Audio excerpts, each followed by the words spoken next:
share with us, we all sitting here think of the Taj Group as Taj Bombay, Delhi, Kerala, Goa, and very often we tend to overlook the Taj in London, New York, Sri Lanka, Maldives, and Nepal and Dubai. What is the flavor coming at the Taj Group in terms of outbound to your own properties overseas? Right. Well, thank you, Mr. Berry. And yes, as you rightly said, normally with IHCL, we're considered, thought of more in the India perspective. But we do have 17 hotels currently outside of India as well, and that number is growing every year. Speaking specifically from the outbound perspective, I would tend to echo what some of my other colleagues on this panel have said. From the outbound perspective and purely in terms of leisure, we do not see that slowdown happening because of elections or this year. Typically from the number of outbound tourism from India, about 2/3 of the people traveling from India for leisure actually travel with families.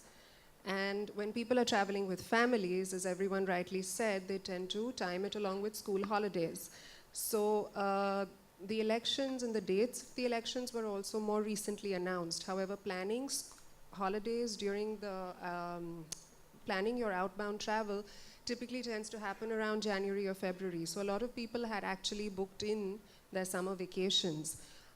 The uncertainty now comes in more from an airline perspective, not from the elections or the polling. So yes, because of the recent turmoil that has happened, it has thrown quite a few people off, and people are looking at alternative routes, alternative airlines, and I see that little blip as perhaps being, as everyone said, just a minor little blip.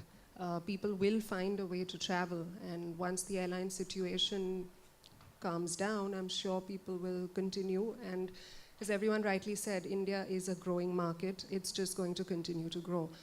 From the about 3.8 million people traveling on leisure, it's estimated that in 2025, that figure is going to grow to 14 million, just for pure leisure alone. So we don't see any kind of a dip happening in outbound travel, at least when it comes to our hotels.